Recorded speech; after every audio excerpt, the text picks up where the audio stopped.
Nagsisimula ang kwento sa isang matindi at nakakabagabag na sandali. Si John Wood, isang miyembro ng isang piling unit ng Special Forces, ay iniimbestigahan ng kanyang nakatataas, si Colonel Stone. Para lalong mapilit si John, dinukot din ng asawa niya, na naging dahilan para maging isang personal na bangungot ang interogasyon na ito. Kasabay nito, ang lungsod ng Westboro ay gumuguho dahil sa isang nakamamatay na pandemya na dulot ng virus.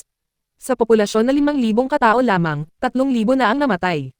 May 1,500 pang na-hospital, kaya 500 mamamayan na lamang ang malayang nakakagalaw sa lungsod. Naniniwala si Colonel Stone na sadyang hinayaan ni John na makatakas ang mga natitirang taong iyon sa kontrol ng militar. Dinepensahan ni John ang kanyang sarili, na ipinaliwanag na nang dumating ang kanyang unit wala na ang mga sibilyang posibleng nahawa. Tumanggi si Stone na tanggapin ang paliwanag na iyon. Walang pag-aalinlangan, nagbanta siyang papatayin ang asawa ni John. Pilit na pinipigilan ni John ang sarili, ngunit wala siyang magawa. Napilitan siyang panoorin ang pagpatay sa kanyang asawa sa harap mismo niya. Sa sandaling iyon, nagwakas ang lahat ng kanyang pagkatao. Pagkalipas ng 3 taon, si John ay namumuhay ng hiwalay malapit sa isang kagubatan na malayo sa kabihasnan. Sa loob ng maraming taon, dinala niya ang bigat ng pagkamatay ng kanyang asawa habang sinusubukan lamang na mabuhay. Kahit nasawi ang kanyang puso, pinapanatili niyang malakas ang kanyang katawan sa pamamagitan ng pagpuputol at pagbubuhat ng mabibigat na troso. Hindi mawala sa kanya ang mga alaala. Lalo na ang brutal na imahe ni Stone at ng kanyang mga sundalo na walang awang pinapatay ang mga sibilyan. Tuwing makakatanggap ang militar ng mga ulat tungkol sa mga nahawa ang mamamayan, agad nila itong pinapatay ng walang pag-aalinlangan. Ang pagkasaksi sa kalupitang ito ang nagtulak kay John na makialam at protektahan ang mga inosenteng tao. Sa halip na ituring siyang bayani, binansagan siyang traidor ng sarili niyang mga kasama. Matapos mapatay ang kanyang asawa, binigyang katwiran ni Stone ang kanyang mga ginawa sa pamamagitan ng pagsasabing nahawahan siya at kinakailangan ang kanyang kamatayan. Hindi tinanggap ni John ang kasinungalingang iyon dahil wala pang medikal na pagsusuri na isinagawa sa kanya. Kasabay nito, naghinala si Stone kay John sa isa pang dahilan. Tila immune si John sa virus, ang tanging taong kilalang may ganito kalakas na resistensya. Dahil dito, ginawang paksa ng pananaliksik ni John ng mga siyentipiko at ipinadala siya sa isang barko para sa eksperimento. Napatunayang isang pagkakamali ang desisyong iyon. Taglay ang lakas na higit pa sa normal na limitasyon, madaling natalo ni John ang mga sundalo at nakatakas. Ang kwento ay bumabalik sa kasalukuyan kung saan tahimik na nagpapainit si John sa tabi ng isang pagan. Biglang may lumabas na sugat ang babae mula sa kagubatan. Dumudugo ang kanyang tiyan, halos hindi makatayo bago tuluyang bumagsak. Walang pag-aalinlangan, sumugod si John para tulungan siya. Kinabukasan, nagising ang babae mula sa kanyang walang malay na kalagayan at agad na nabigla nang mapagtanto na siya ay nasa loob ng bahay ng isang estranghero. Sinubukan siyang pagkalmeyan ni John at bigyan ng katiyakan na wala siyang masamang balak. Ipinaliwanag niya na ang bala na nakabaon sa katawan niya ay kailangang tanggalin upang maiwasan ang nakamamatay na impeksyon. Dahil walang ibang tutulong sa kanya, nag-aatubiling pumayag ang babae. Bago tinanggal ni John ang bala, nagpakilala muna sila, at doon niya nalaman na Maria ang pangalan nito. Nang maayos na iyon, dumiretso si John sa trabaho at tinanggal ang bala sa katawan ni Maria. Ang kanyang natuklasan ay ikinagulat niya. Ang bala ay naglalaman ng isang tracking chip sa loob nito. Sa sandaling iyon, napagtanto ni John na si Maria ay isang wanted target na tinutugis ni Stone at ng kanyang mga tauhan. Napansin din niya ang isang barcode tattoo sa braso ni Maria, na lalong nagpapatunay sa kanyang mga hinala. Pinayagan ni John si Maria na manatili sa kanyang bahay ng ilang araw, ngunit nilinaw niya na hindi ito maaaring manatili habang buhay. Gusto niya ng mapayapang buhay at ayaw na niyang magkaroon ng anumang kinalaman kay Stone. Kahit 3 taon na ang lumipas, ginugulo pa rin ni John ang kanyang nakaraan. Habang nananatili siya rito, sinubukan ni Maria na tulungan siya sa pamamagitan ng pagsibak ng mga troso para gawing panggatong bilang ganti sa pagliligtas nito sa kanyang buhay. Pinigilan siya ni John at sinabing kaya niya itong gawin ng mag-isa. Habang nagtatrabaho si John sa labas ng splitting wood, si Maria naman ay nananatili sa loob ng bahay at walang magawa. Maya-maya lang, dumating na ang mga hindi inanyayahang bisita.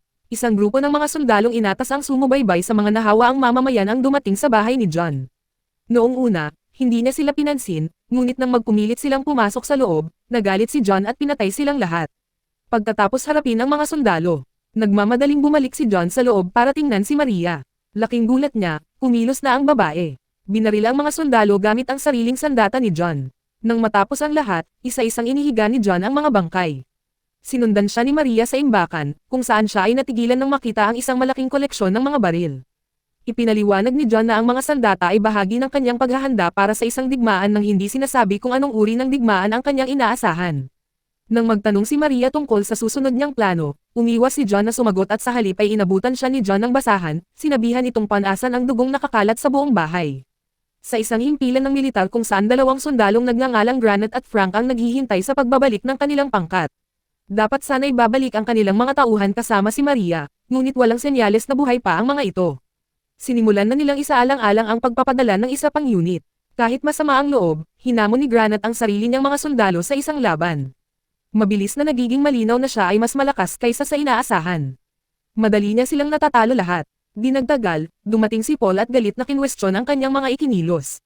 Dapat sana'y nasa ilalim siya ng pagsasanay ng mga sundalong iyon, ngunit hinayaan sila ni Granat na tuluyang talunin. Kasabay nito, nagsimulang makaramdam ng pagkabalisa si John. Alam na ngayon ng mga sundalo kung saan siya nagtatago, at iyon pa lamang ay naglalagay na sa kanya sa panganib. Naghihinala rin siya kung paano nakarating si Maria sa liblib nitong tahanan. Parang sobra na para maging isang pagkakataon lang.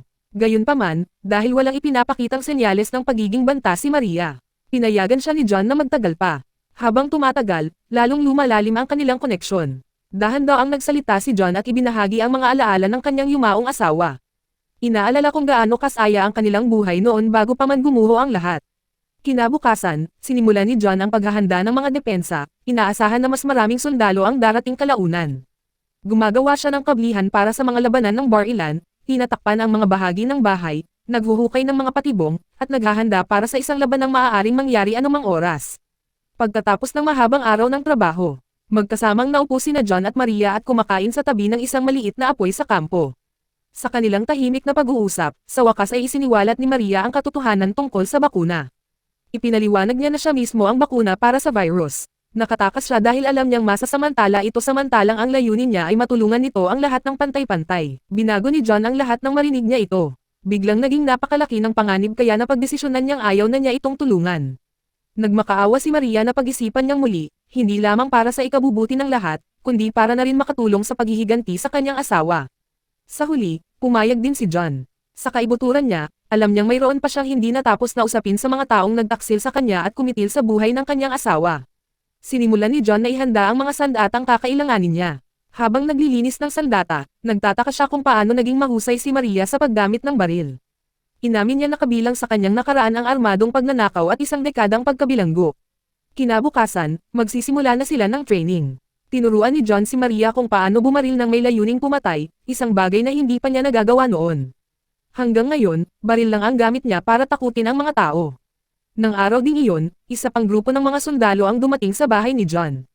Gaya ng dati, wala silang ideya na ang lalaking kaharap nila ay hindi lang isang ordinaryong tao.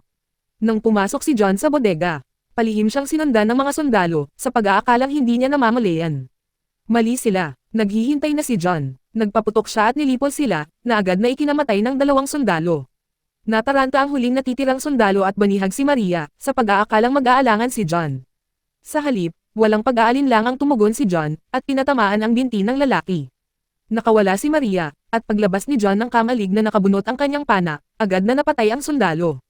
Pagkatapos ng pag-atake, sinabihan ni John si Maria na maghanda. Hindi titigil ang mga tauhan ni Stone at naghahanda na silang pumasok. At totoo nga, sinimulang tipunin ni Stone at ng kanyang mga puwersa ang kanilang mga kagamitan upang maglunsad ng isang ganap na pagsalakay. Ayaw umatras ni John, hawak niya ang lahat ng bagay mula sa mga palaso hanggang sa mga granada. Magkasama, siya at si Maria ay naglagay ng mga gasoline trap sa kalsada, handang sunugin ang sinumang sundalong dadaan.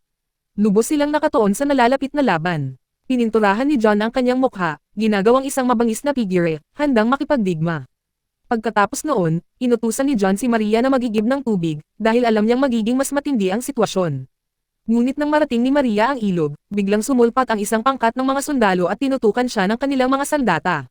Mabilis siyang nahuli. Ilang sandali pa, nang bumitaw ang mga sundalo sa kanilang pagbabantay, walang babala na umatake si John, at napatay silang lahat. Bumalik si John sa bahay at nanatiling alerto, alam niyang kung iiwan itong walang bantay ay makakalusot ang mga kalaban ng hindi napapansin. Totoo nga, maraming nanghihimasok ang nagtangkang magtago sa loob ng bahay. At agad silang pinaalis ni John nang matagpuan niya sila. Sa ibang lugar, nabunyag na buhay pa si Frank. Agad niyang ibinalita kay Stone ang nangyari. Sa puntong ito, hindi pa rin napagtanto ni Stone na ang tinatawag na karpintero na patuloy na binabanggit ng kanyang mga tauhan ay si John pala, kaya patuloy niya itong minamaliit. Pagbalik sa bahay, patuloy na nilipol nina John at Maria ang mga umaatake na tila walang katapusang sumusulpot. Habang nagkakagulo, biglang inambush si Maria ng isang babaeng sundalo. Dahil abala si John sa paghahanap ng ibang mga nanghihimasok, napilitan si Maria na ipagtanggol ang sarili ng mag-isa. Sa halip na makipaglaban ng malapitan, matalino siyang umaasa sa kanyang sandata upang mabuhay. Samantala, inutusan ni Stone si Granite at ang natitirang mga sundalo na hulihin si Maria at patayin ang karpintero. Mas marami pang sundalo ang nagsimulang dumagsa sa lugar. Kahit na mas marami kaysa sa kanila, ayaw pa ring magtago nina John at Maria. Pumasok pa nga si Maria sa bulwagan. Alam niyang napakahalaga niya para patayin. Hindi nagtagal ay nakarating kay Stone ang balita na nalulugi na ang kanyang mga puwersa. Lalong lumalala ang kanyang pagkadismaya habang sinusubukan niyang ibunyag ang tunay na pagkakakilanlan ng karpintero. Habang nangyayari ito, maayos na nauunawaan ang plano ng labanan nina John at Maria. Sa pagtutulungan, pinabagsak nila ang sunod-sunod na mga sundalo, na nagpahina sa 12 ng mga lalaking nagtatapon ng bato gamit lamang nilang dalawa. Matapos harapin ang huling grupo, binalaan ni John si Maria na kailangan nilang tapusin ang laban bago lumubog ang araw. Kapag dumilim na ang kagubatan, halos imposible nang makita, at ang pagtagal ng labanan hanggang gabi ay mangangahulugan ng tiyak na pagkatalo. Lalong nabalisa si Stone nang hindi na bumabalik ang marami sa kanyang mga sundalo. Isang unit na lamang ang natitirang aktibo sa larangan. Nang sandaling tumahimik ang lahat, lumapit ang grupong iyon sa bahay ni John. Sa loob, natuklasan nila ang isang silong na puno ng mga bangkay ng mga sundalong nasawi. Habang binababa na ng tatlo ang kanilang depensa, biglang sumulpot si Maria at binaril sila. Samantala, bumalik si John sa kagubatan para tapusin ang paglilinis ng lugar. Bigla na lang siyang inatake ni Frank mula sa likuran. Naglaban ang dalawa sa isang brutal na laban, at sa wakas ay natalo si John. Pero hindi lang si John ang nasa panganib. Napapaligiran din si Maria ng mga bagong dating na sundalo sa ilalim ng pamumuno ni Stone. Siya ay binaril at bumagsak. Mabilis na kinontrol ni Frank si Maria, banihag at kinaladkad ito sa isang tunnel sa ilalim ng lupa. Kasabay nito, nakatanggap ng balita si Stone na kinuha ni Frank si Maria. Dahil alam ni Stone kung gaano siya kahalaga, sumabog sa galit si Stone, at pinatay agad ang mensahero. Samantala, si Frank ay naligaw sa madilim na mga lagusan, desperadong naghahanap ng daan palabas. Doon biglang lumitaw muli si John. Naniniwala si Frank na patay na si John, ngunit muling pinatunayan ni John na halos imposibleng patayin siya. Muling nag-away sila, at ang huling komprontasyong ito ang nagtulak kay John sa isang walang humpay na galit. Sa huli, napilitan si Frank na kilalanin ang lakas ni John, at ito ay pinatay. Di nagtagal, nagkamalay si Maria at hinimok si John na sumama sa kanya upang tumakas. Ngunit dumating na si Granite at ang kanyang mga tropa, kaya wala silang ibang magawa kundi harapin ang sitwasyon. Habang nauubusan na ng bala ang mga ito, naghanap ng masisilungan sina John at Maria at natuklasan ang isang nakatagong silid na nag-aalok ng pansamantalang proteksyon. Sa kabila nito, pinili ni John na patuloy na lumaban at sinabihan si Maria na manatiling magtago.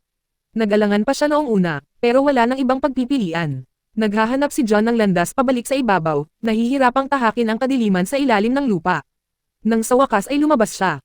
Naghihintay na sa kanya si Stone at ang kanyang mga sundalo. Gaya ng dati, nag-iintay muna si Stone sa pagsasalita bago magtanong. Pagkatapos noon, pinilit niya si John na malaman ang kinaroroonan ni Maria. Tumugon si John sa pagsasabing patay na si Maria. Ayaw maniwala ni Stone sa sinabi ni John. Alam niyang hindi kailanman papatayin ng dating kasamahan ang isang inosenteng tao. Kumbinsido na nagsisinungaling si John. Inutusan ni Stone ang kanyang mga tauhan na pahirapan siya hanggang sa ibunyag niya ang lokasyon ni Maria. Nanatiling tahimik si John, ikinadismaya ni Stone. Dahil naubos na ang kanyang pasensya, inutusan ni Stone ang kanyang mga sundalo na patayin si John.